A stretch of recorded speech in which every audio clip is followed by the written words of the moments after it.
Let's get started with the first news story that's been getting a lot of attention recently. There's been some serious buzz about a potential matchup between Alex Pereira and Magomed Ankalaev in October. That's right, October might be the month when these two finally collide inside the octagon. Magomed himself dropped a big hint about it. He teased that he's fighting Alex in October, and that got fans absolutely hyped. Imagine these two in the cage. It's a stylistic clash that has the MMA community talking. But that's not all. Uncle Liv wasn't exactly impressed with Roundtree's performance over Jamahal Hill. In fact, he didn't hold back at all. He went on social media and wrote, "Your daddy is next Alex Bumtree, take a seat, terrible fight." Those are some strong words. He's basically saying the fight was awful, that Roundtree didn't deliver, and that Pereira is next on his hit list. He didn't stop there either. Ankalaev followed up with another message. He wrote, "October, I will close the page, and this guy's career, no mercy, no mercy." That's some intense trash talk. He's promising to end Pereira's run in dramatic fashion. He's not talking about winning by decision or just outpointing him. He's talking about destruction. He wants to close the chapter completely and make sure there's no coming back. That level of confidence could be seen as pure bravado or as a calculated mind game meant to get in Pereira's head. This is classic fight promotion, but it also feels personal. You can tell Ankalaev is trying to set the tone early. He wants to make it clear that he's not impressed with Pereira's resume or his aura of danger. Now the big question is, will Pereira respond? He's known to be calm but deadly. He's not the kind of fighter who gets rattled easily. Fans will be waiting to see if Alex fires back or chooses to stay silent and let his fists do the talking when they meet in the octagon. Incredible. Pereira's striking is legendary. His power is well documented, and he's known for ending fights with a single precise shot. Meanwhile, Ankalaev is more well-rounded. He's got strong grappling, solid defense, and a patient approach. He can frustrate strikers by taking away their space and dragging them into his world. The potential chess match between these two styles is mouth-watering for fans. And let's not forget, Ankalaev is still bitter about how some of his recent results have gone. He feels like he has something to prove. This isn't just about beating Pereira, it's about making a statement to the division. It's about showing that he's the guy who deserves the belt and that he can't be denied. So now everyone's watching October. Is that when these two will settle it once and for all? Or is this just another round of social media posturing? For now, we wait. But one thing is for sure, this feud is only getting hotter. Now let's move on to another big story that's sparking serious debate in the MMA world. Demetrious Johnson, one of the most respected fighters ever, recently shared his thoughts about Jon Jones and the GOAT conversation in an interview with Ariel Helwani. Johnson was clear. He doesn't think Jon Jones can be considered the greatest of all time because of his history of failed drug tests. Demetrious explained it with a striking analogy. He said there are two mountains.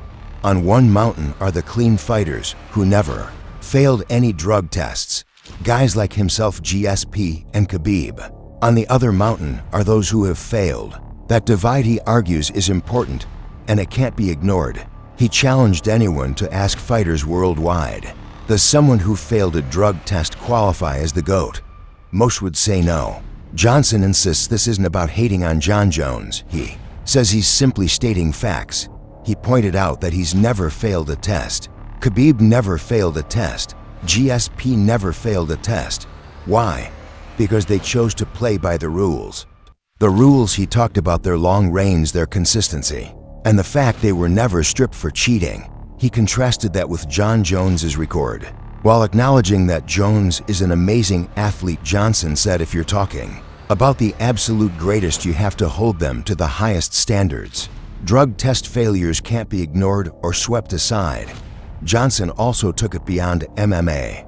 He brought up legends like Muhammad Ali, Floyd Mayweather, Usyk, and Usain Bolt, none of whom ever failed a drug test. Across sports, true GOATs don't have that stain on their records. For Demetrious, it's simple. If you fail a drug test, you get disqualified from that conversation. That standard is non-negotiable. The GOAT talk isn't just about wins and titles. It's about integrity, legacy, and doing it without question marks. He knows critics will say he's just hating, but he rejects that. He says, "No, I'm speaking facts." For him, it's about principle even if it's uncomfortable. This interview stirred up strong reactions. Some fans agreed completely, saying failed tests should remove anyone from GOAT talk. Others defended Jones, arguing his achievements can't be dismissed. It's a classic debate that keeps MMA fans talking. Now let's shift to another heated moment that got people buzzing. Daniel Cormier was recently doing an event during International Fight Week with Chael Sonnen. The two legends were on stage answering some wild questions from the fans. Then Cormier decided to put the crowd on the spot with a question that's been floating around MMA discussions for months. He asked the crowd straight up, did Jon Jones duck Tom Aspinall? That's a heavy question. It's one of those things fans love to speculate about. Tom Aspinall is considered one of the most dangerous heavyweights rising through the ranks. Fast, technical, well-rounded with knockout power and slick submissions. When Cormier asked the question, the crowd responded with a loud, clear yes. The room just erupted. It wasn't a polite maybe or a hesitant kind of.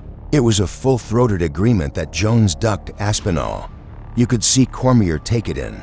He's always been very honest about his opinions, and he didn't shy away here either.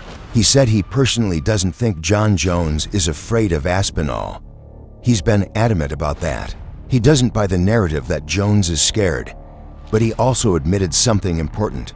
Your legacy is not just about what you say about yourself. It's about how people remember you. It's about how your peers and the fans talk about you. And when you have a big section of the crowd yelling yes to the idea that you ducked someone, that's hard to ignore. He told the audience that's how this works. You can argue your case all you want, but once the public decides you ducked someone, it sticks. That's part of the legacy conversation. It doesn't matter if you disagree. If enough people believe it, that becomes the narrative. And you could tell Cormier understood the weight of that. He knows what it's like to have people talk about your legacy.